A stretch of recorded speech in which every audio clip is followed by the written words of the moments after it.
नमस्कार। आप लोग देख रहे हैं महाराज फौजी बाबा चैनल। आज मैं इस वीडियो में जो वर्तमान में हलचल हो रही है, कुछ बिंदुओं को लेकर उस पर अपना मैं विचार व्यक्त करने का प्रयास करूंगा। जैसा कि आप लोगों ने देखे हैं कि अभी अभी अमेरिका से ये समाचार आया है कि अमेरिका प्रशासन या ये कहिए कि राष्ट्रपति डोनाल्ड ट्रंप ने जो 50% हम लोगों के ऊपर टैरिफ लगाया था, उसका उन्होंने 18% करने का समाचार आया हुआ है। इस डील के ऊपर तरह तरह की बातें हो रही हैं कि हम लोग यानी कि भारत या हमारा प्रशासन उनके सामने झुक गया या सरेंडर किया या जो कुछ भी कहिए।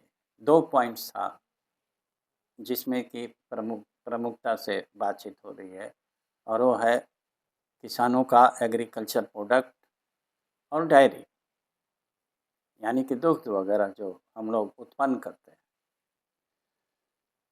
मेरा ये कहना है कि आप लोगों को पूर्ण रूप से विचार करना होगा कि हम लोगों का व्यापारिक घाटा किसके साथ हो रहा है और व्यापारिक जो हम लोगों को लाभ किसके साथ हो रहा है।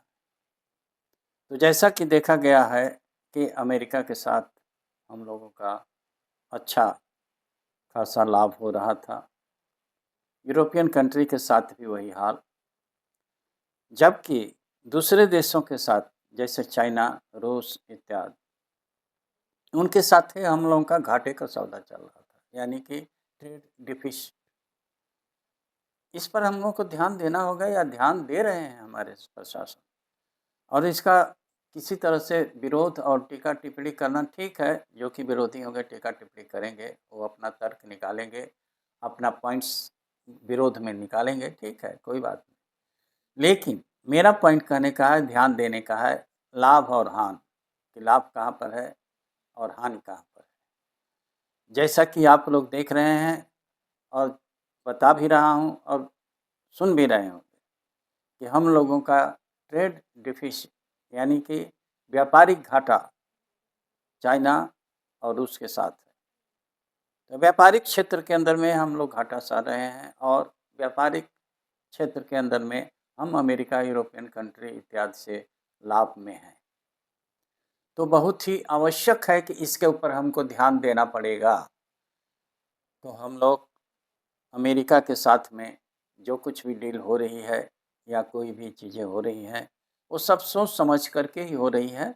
दोनों देश आपस में सोच समझ करके, और इसके ऊपर अनावश्यक टीका टिप्पणी करना उचित नहीं होगा। कोई ख़ास पॉइंट है तो उसके ऊपर जिसको कहना है, जो कहना है वो कहे, इसमें कोई दो राय नहीं है। लेकिन और भी चीज़ें इससे कनेक्टेड है, व्यापार के साथ केवल व्यापार ही नहीं है, बाकी दूसरा चीज़ें भी कनेक्टेड है। जैसा कि आप लोग देख रहे हैं, अमेरिका चारों तरफ से ईरान के घेरे में डाला हुआ है और कोशिश कर रहा है कि बातचीत से अगर सुलझाया जा सके। लेकिन ये भी है कि वो लोग देख रहे हैं कि बातचीत करते करते अमेरिका अटैक कर देगा, तो ये अलग बात है। हालांकि ये रणक्षेत्र की बात है और वो व्यापारिक क्षेत्र था। हालांकि ये एक सब क्षेत्र आपस में एक दूसरे से मिले हुए हैं, क्योंकि देश का जो इंटरेस्ट है वो सर्वोपरि सबके लिए होता है, उन लोगों के लिए भी होगा। लेकिन एक बात और मैं स्पष्ट कर देना चाहता हूँ अपने अनुमान से कि वैचारिक दृष्टिकोण को भी हम लोग नहीं छिपा सकते, उसको भी ध्यान देना पड़ेगा। यानी कि हमारा जो है शासन की व्यवस्था क्या है और अन्य की व्यवस्था क्या है। तो अगर हम दो खेमे ले रहे हैं जिसमें से कि अमेरिका और इत्यादि, और इधर रूस, चीन, आपका नॉर्थ कोरिया भी आ जा रहा है, तो ये देखा गया है कि जो लोकतांत्रिक व्यवस्था है वो मेल खाती है अमेरिका के साथ और भारत का। तो ये दोनों आपस में मिल करके जो वैचारिक दृष्टिकोण से किसी न किसी रूप में हो सकता है मतभेद हो, उस मतभेद को दूर करके आना ही पड़ेगा। क्योंकि ये देखा गया है, जैसे कभी भी हमारा रूस इसमें कोई शक नहीं है कि बहुत दिनों से हम लोगों की दोस्ती आ रही है। ठीक है?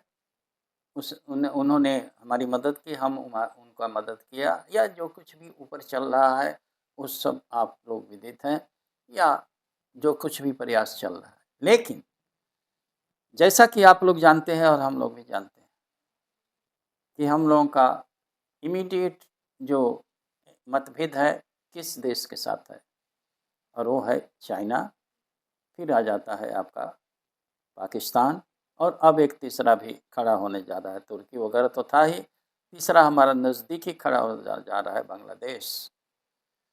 इन सबको भी हमको ध्यान में रखना पड़ेगा कि अगर हमारा चाइना से मतभेद है और कभी किसी तरह की उसके साथ में लड़ाई हो या अन्य कोई कार्य हो, तो उसमें देखा गया है कि रूस जो है न्यूट्रल हो जाता है।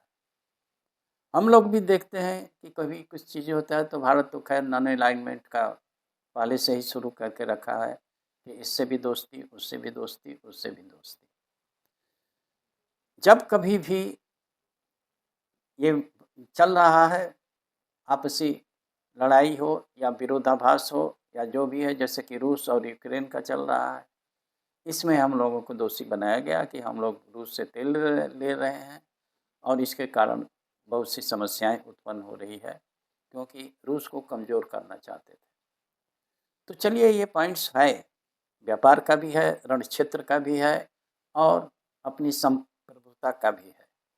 इसके ऊपर में विचार भी करना पड़ेगा। जैसा कि अमेरिका हमेशा, और अमेरिका के लोग और उनके जो एक्सपर्ट हैं, ये सब देख रहे हैं कि भारत के साथ में अमेरिका को दोस्ती बना करके रखना उचित ही होगा जब आवश्यकता पड़ेगा, क्योंकि चीन उससे जो है कम्पीट कर रहा है, उसका जो है कि नहीं प्रतिद्वंदी है, और चीन को अमेरिका अब चाहता है कि उसको अलग किया जाए। लेकिन जब उसको कुछ करना चाहेगा, ये करेगा, तो भारत की आवश्यकता अवश्य पड़ेगी।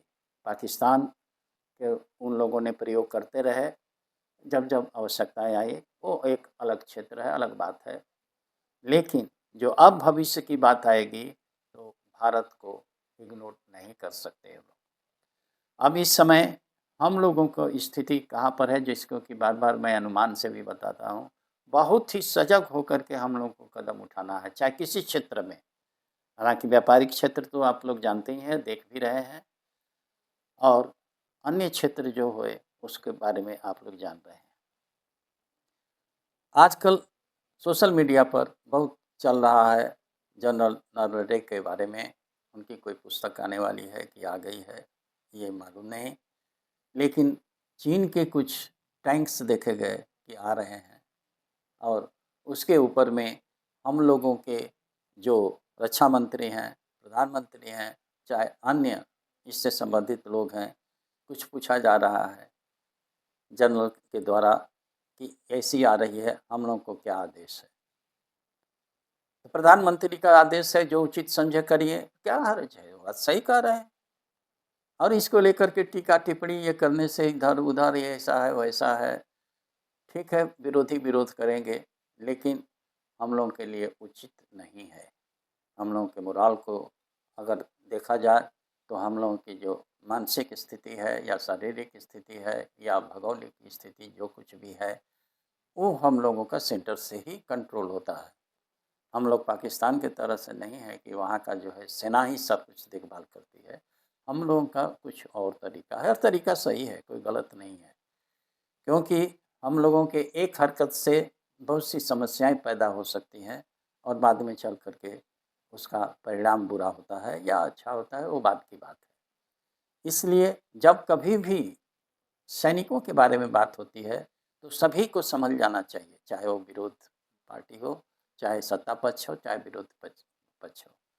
इसके ऊपर में आप लोगों से प्रार्थना है, और सभी से, कि जब कभी भी सैनिकों की बात होती है, अगर आप सैनिकों के बारे में गलत तरीके से पेश आएंगे, गलत तरीके से बात करेंगे, चाहे सोशल मीडिया हो, चाहे कोई भी मीडिया हो, तो उसका बुरा प्रभाव पड़ता है हम लोगों के मोराल पर, हम लोगों के सोचने पर, हम लोगों के सभी से। तो जवान से लेकर के ऑफिसर तक आप लोगों से प्रार्थना है कि आज जो कुछ भी है, हम लोगों भी हर जगह से टेस्ट हुआ है और अभी भी जो भविष्य में कुछ भी होगा हम लोग तैयार हैं, यानी कि आर्मी आपकी तैयार है। इसलिए उनके मनोबल के ऊपर किसी भी तरह का प्रभाव पड़े, इसके ऊपर सभी को सावधान रहना है। क्योंकि राजनीतिक क्षेत्र में जो आपका पक्ष-विपक्ष कर रहे हैं, जो कुछ भी कर रहे हैं, जो कुछ ये है, तो उससे संबंधित जो सैनिक की बात आती है, वहाँ पर आप सबको थोड़ा सजग हो जाना चाहिए, चौकन्ना हो जाना चाहिए। और ऐसा कोई भी विवरण ना आए, ऐसा कोई भी घटनाएँ ना आए, ऐसा कोई भी ये ना आए जिससे कि हमारे आर्मी का मोराल डाउन हो। या मुझे आज ये जो सोशल मीडिया पर देखा, उसे देख कर के अच्छा नहीं लगा। इसलिए मैं इस पॉइंट्स को आप सबके सामने ले आ रहा हूँ और बार-बार दोहराता हूँ, अभी भी दोहरा रहा हूँ कि हम लोगों का जो कुछ भी हो रहा है आस-पास, उस पर बहुत ही सोच सच समझ कर के कदम रखना है, नहीं तो लेने के देने पड़ सकते हैं। और हम लोग को तैयारी करते रहना चाहिए, तैयार रहना चाहिए, चाहे जिस रूप में हो, जैसे भी हो और अपने आर्मी को सुदृढ़ बना कर के रखने का है, मिलिट्री को सुदृढ़ बना कर के रखने का है। जो भी ब्रांचेज है, सभी ब्रांचों को उनका मोराल हमेशा अप रखना चाहिए ताकि देश की सुरक्षा सुनिश्चित हो सके। और हम लोगों ने यानी कि आर्मी के लोगों ने हमेशा हमेशा साथ दिया है, हमेशा हम लोगों ने अपने शौर्य से लड़े हैं और भविष्य में भी हम लोग ऐसा करते रहेंगे। मेरा ख्याल है कि जो इस समय परिस्थिति है, वो विषम परिस्थिति है, हर क्षेत्र में, चाहे चाहे ये व्यापारिक क्षेत्र हो, रण क्षेत्र हो, चाहे आपसी तालमेल हो, इसके ऊपर बहुत ही ध्यान देने की बात आएगी और करना चाहिए। यहीं पर मैं अपना वीडियो समाप्त करता हूँ। भगवान सबको सुबुद्धि दे और अच्छा लगे तो लाइक और सब्सक्राइब कीजिएगा, जिससे कि हमारा उत्साह बढ़ता रहे। जय हो, जय हो, जय हो।